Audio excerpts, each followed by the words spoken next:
Howdy, and welcome back to another episode of World Bigfoot Radio. Oh, there he goes.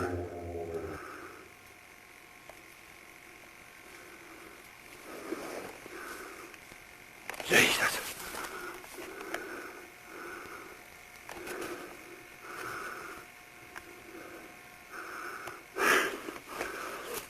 Get up here where I can see him real quick.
Mysterious footage of the monster called Bigfoot in the American Northwest.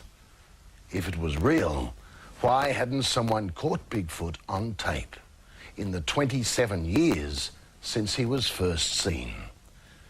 Well, that old question may have just been answered.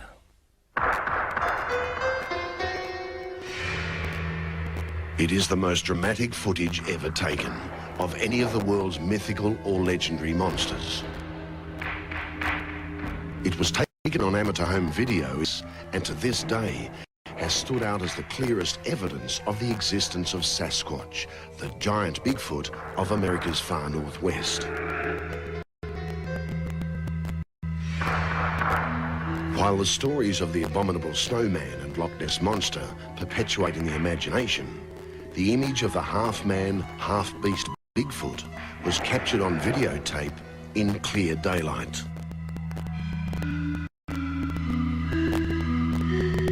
The film has become almost as legendary as the monster itself. Believers and skeptics have argued the film's authenticity for 3 decades. Now, the argument is about to heat up. Because of this. New amateur video shot in the same wooded region by Paul Freeman, a man who's tracked Bigfoot for 10 years. Probably 2 or 3 days old. They've been rained on.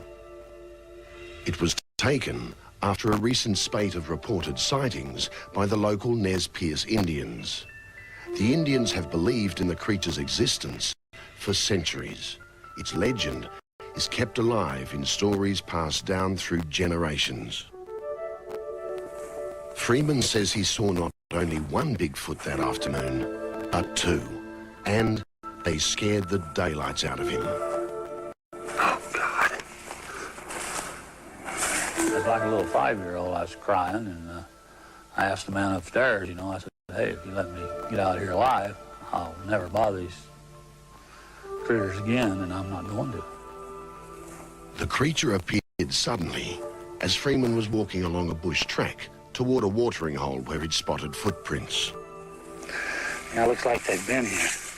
I just walked around to where the spring runs into the pond, and there were tracks in the mud, and still muddy. It hadn't even settled yet, so I said, gee, Christmas, you know, one's already been here. It just must have run out of here.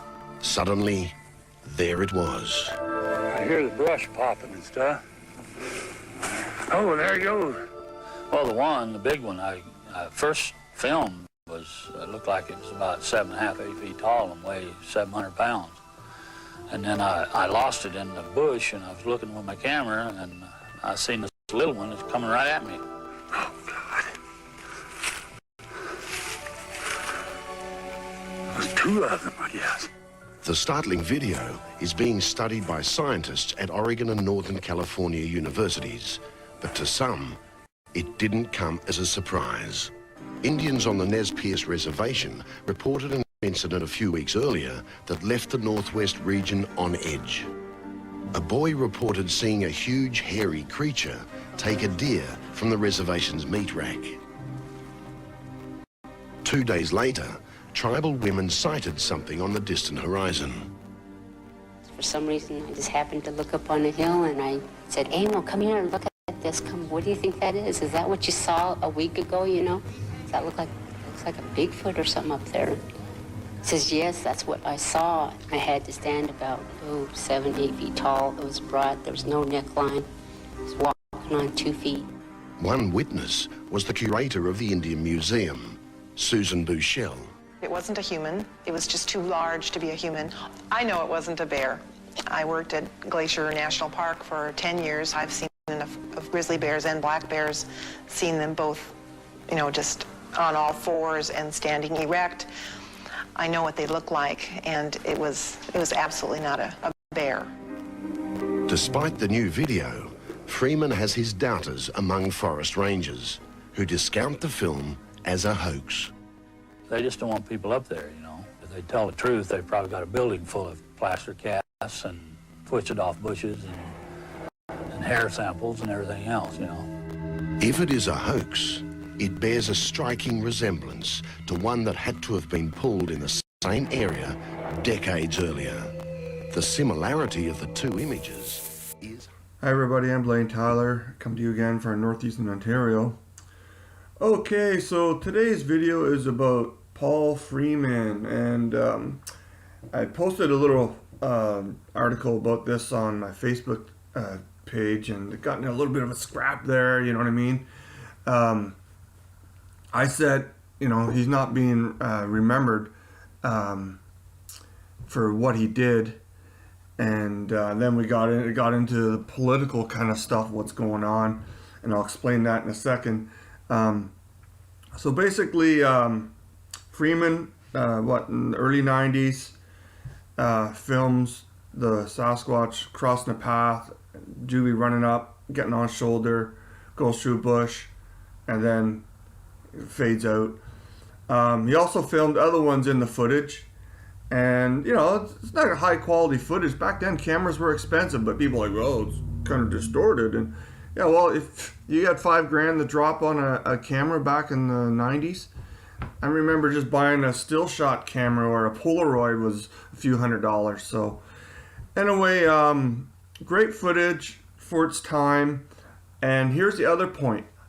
No one got anything since Roger Patterson. Anything.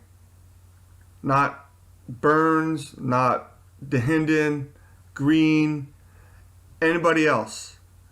Nothing. Not even the people doing the big TV shows at the time, Autumn Williams and stuff like that. Nobody had anything even remotely close to the PGF. So anyway, okay, so Paul Freeman gets this footage. And actually, it was the second footage. He said he came forward and said he had seen one, and then he filmed one, I think at the back of a field, little crappy little footage of like 2 seconds. And I'm going to go into that now, and I'm going to show you some pictures, and I'm going to talk about some of the politics in Bigfooting now. And I think this is where we went astray if we use Paul Freeman as a marker. So I'm going to go with some pictures now. Right, so here's the famous still from the Freeman footage. The Bigfoot decides to cross into the open so little Juvie can climb up its back. And there's other Bigfoot in that footage if you know how to spot them and if you got trained eyes.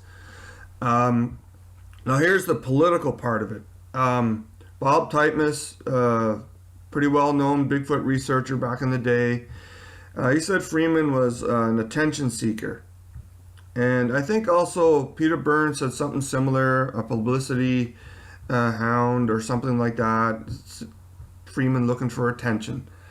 And also Renee DeHinden said that. I don't know if John Green ever said that, but here's the funny thing about that. These guys, all working together in a little group, 4 horsemen, never seen a Bigfoot. Never filmed one.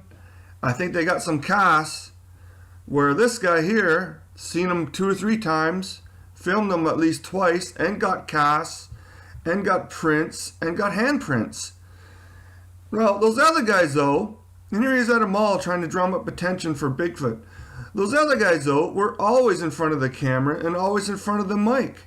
That's really strange. It's kind of like the pot calling the kettle black.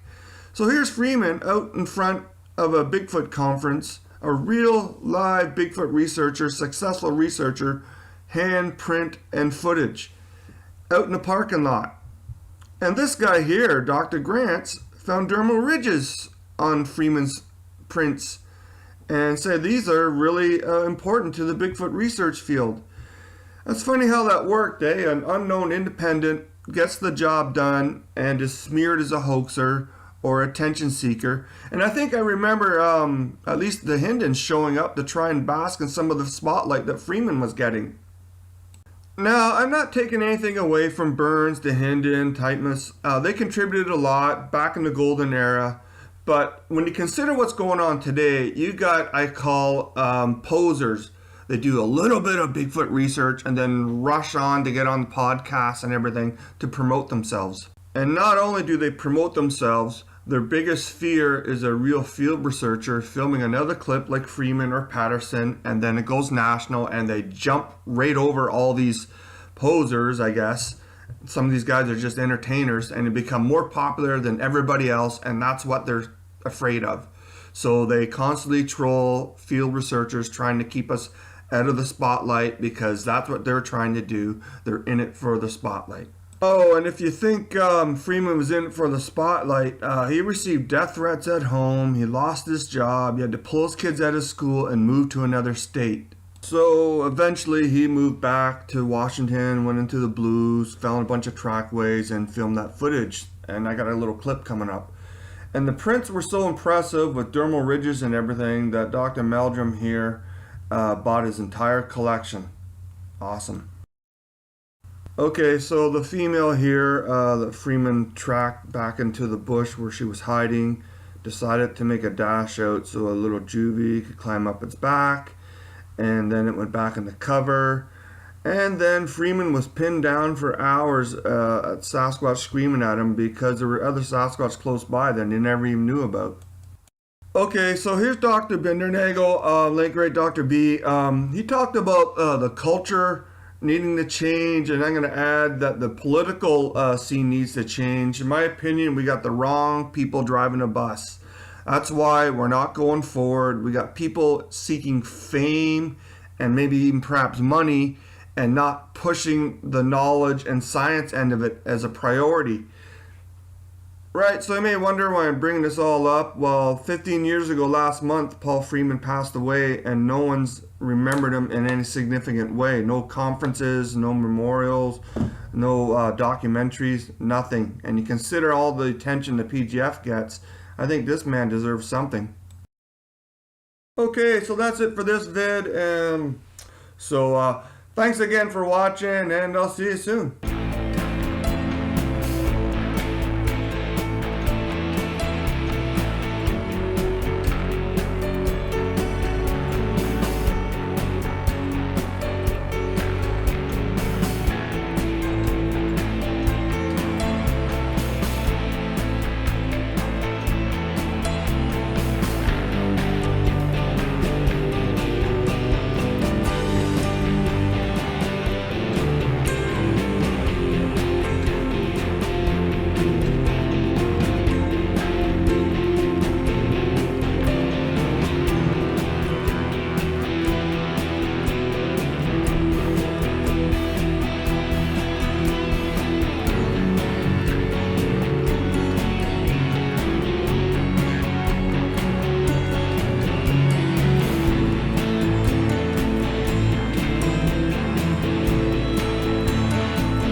name is Michael Freeman, and I am the son of Paul Freeman, late pioneer Bigfoot researcher.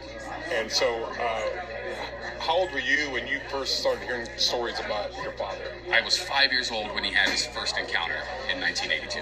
And did he share it with the family at that time? He did, yeah.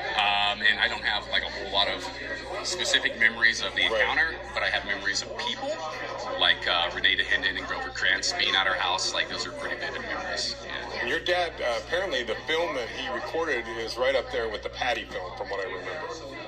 Yeah, some people as far think as so. authentic. As far as authentic, yeah, I think it's generally considered the second best film that there is. So. And I mean, I know it's your dad's, but if it wasn't your dad, you're 100% convinced that was a real Bigfoot that your dad. I am 100% convinced. Okay, right. It is massive. It has to weigh 600 pounds. Yeah. I mean, I think the possibility of a man in a suit that heavy traversing that terrain with that much grace is out of the question. And your dad was already a researcher already, right? He was...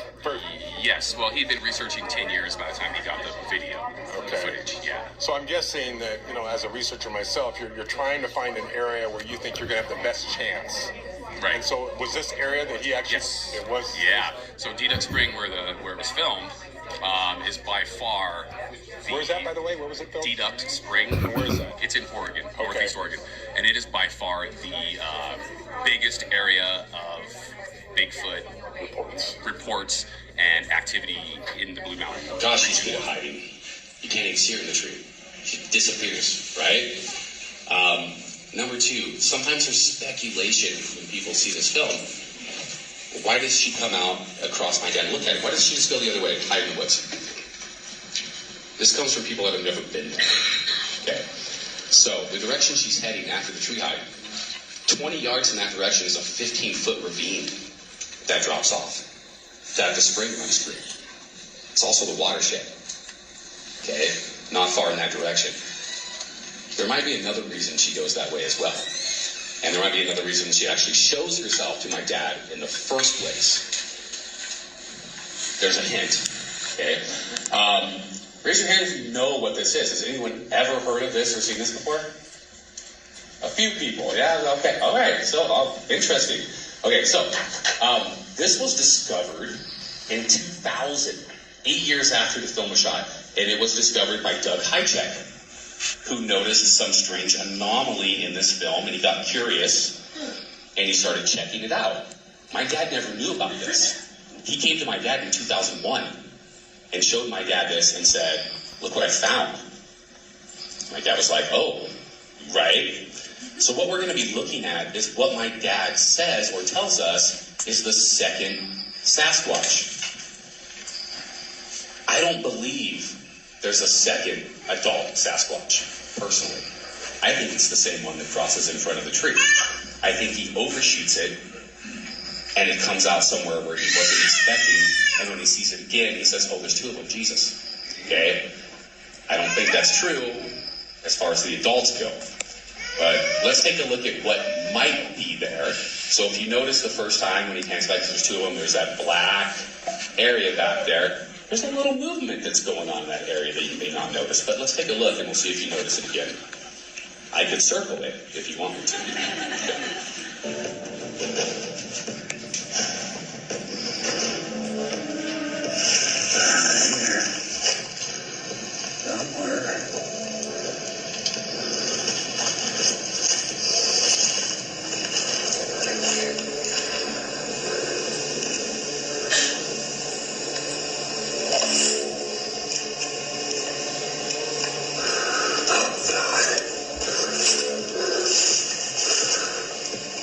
There's two of them, I guess.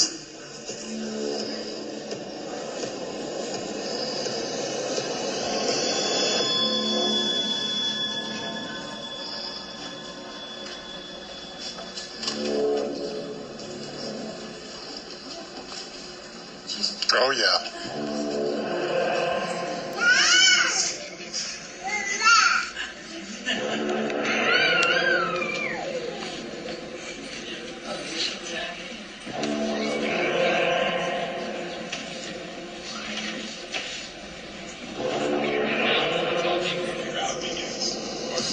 Now the talking from the crowd begins as soon as we start to play this. Doug Heichek famously has told me he saw this, he noticed it, he zoomed in on it. The first thing he did is he ran upstairs and he grabbed his 2-year-old daughter and he picked her up. And he sat her back down and he ran back downstairs and he watched it again.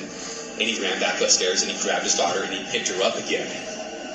And he knew right then exactly what was happening there.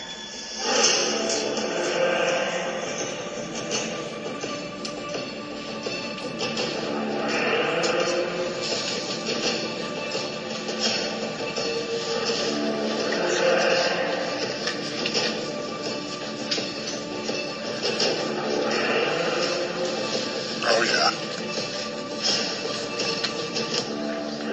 I told some of you I might surprise you. Too much to be the luckiest Bigfooter alive. Maybe it's because we have multiple sightings. I don't know.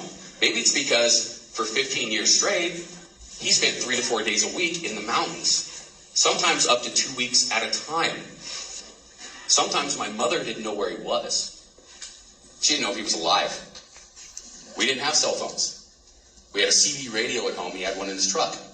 When he went to Winnahaw, you can't drive in there. If he's gone for 2 weeks, we don't hear from him.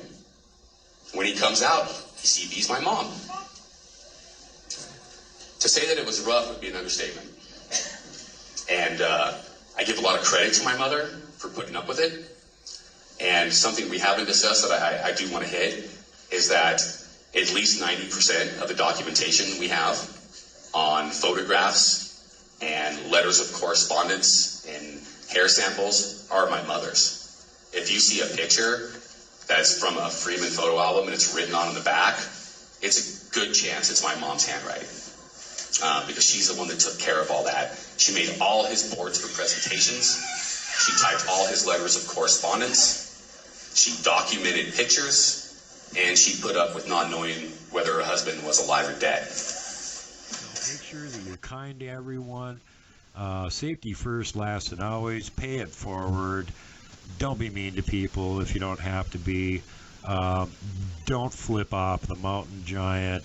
Don't poke Dogman with a stick. Don't punt the puck, would you? And for God's sake, whatever you do not hug the Wookiee.